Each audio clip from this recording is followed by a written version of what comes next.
Ustaz, lebih utama mana antara ibu dan teman yang saleh? Masya Allah. Kenapa anda tidak menjadikan ibu anda sebagai teman yang saleh dalam kehidupan? Ibu jelas lebih utama. Bahkan ibu dibandingkan dengan ayah pun ibu disebutkan 3 kali.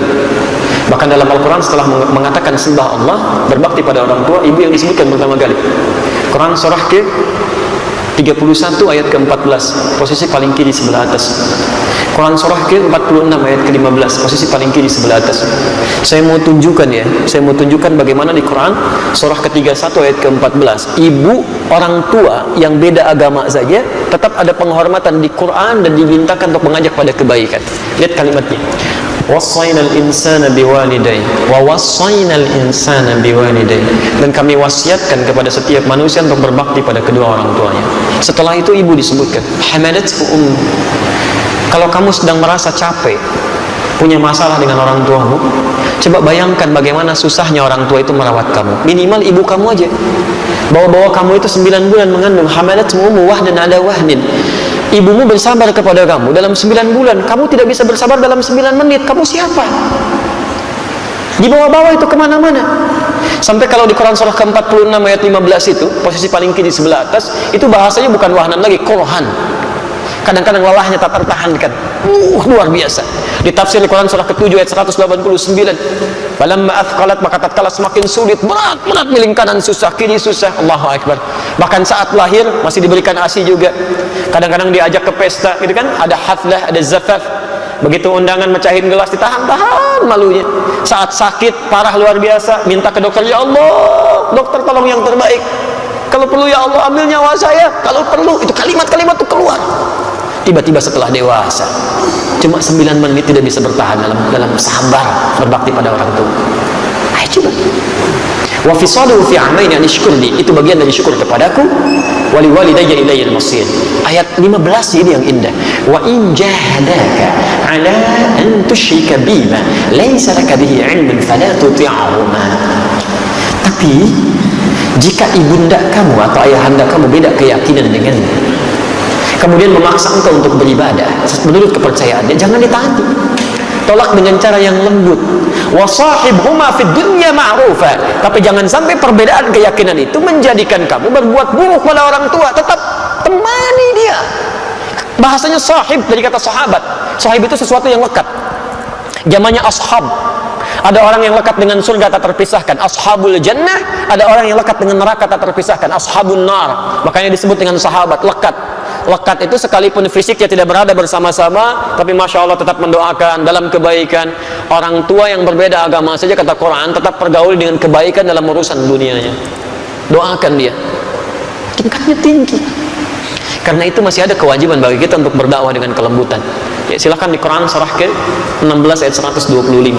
Ud'u ila sabili rabbika bil hikmah. Ajak yang belum paham dengan jalan kepada dengan hukum Allah itu ke jalannya dengan hikmah. Ya, jangan dengan kalimat yang tidak menyenangkan. Ajak dulu dengan hikmah, doakan, lembutkan. Saya sarankan kalau ada orang-orang keras, susah diberikan peringatan, jangan dilawan dengan kekerasan lagi, salah itu. Dengan doa dulu, Pak. Saya beri contoh, Nabi Musa alaihissalam dengan Fir'aun misalnya. Kenal Fir'aun? Alhamdulillah. Kalau antum kenal saya bingung, antum kenal di mana gitu ya?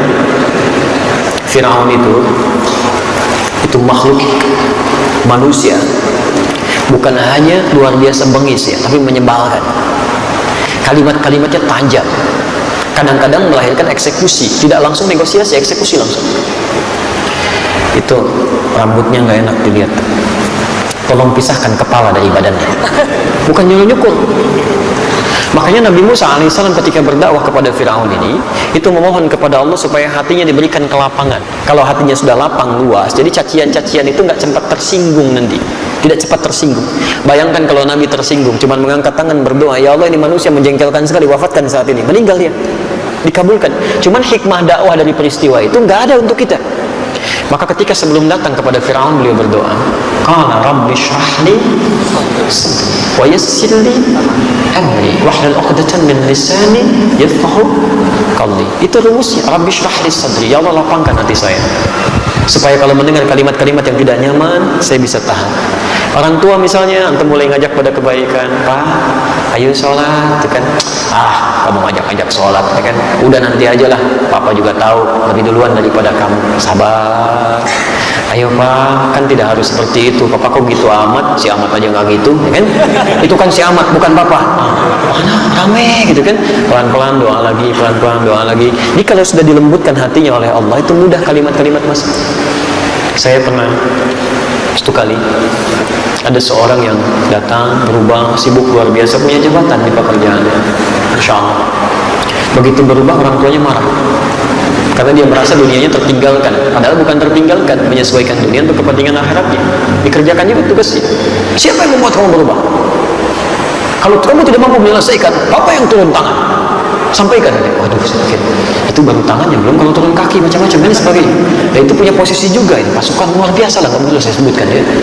Apa yang terjadi? Saya nasihatkan, doalah kepada Allah, minta kebaikan, minta melembutkan hatinya, pasti akan diberikan jalan.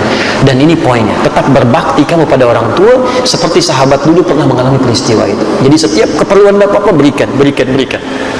Ketika nasihat itu sampai, nilai Quran diberikan, qadar Allah, ternyata ujian itu datang. Ibunya sakit pak. Begitu sakit, di sini dilakukan.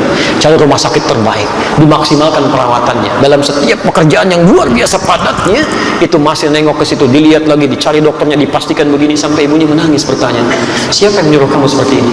Dari mana kamu begitu? Inilah hasil belajar saya selama ini. Saya memang diajarkan begini, saya diajarkan seperti ini. Sampai ibunya menangis, ayahnya lihat, ayahnya berubah, ibunya berubah, istrinya berubah, anak-anaknya berubah. Akhirnya datanglah satu keluarga besar. Kita sama-sama ketemu, bapaknya minta maaf, ibunya minta maaf, bahkan kita beribadah bersama-sama dalam kebaikan sampai ke Mekah. Itu cukup menarik gitu kan. Jadi kalau anda bertanya lebih baik mana ibu dengan teman yang saleh, sebetulnya pertanyaan itu tidak perlu muncul. Anda punya tugas menjadikan ibu anda saleh dan mempertahankan pertemanan dengan teman saleh anda, dan teman anda yang saleh akan mengajak anda untuk berbakti kepada orang tua. Itu poin.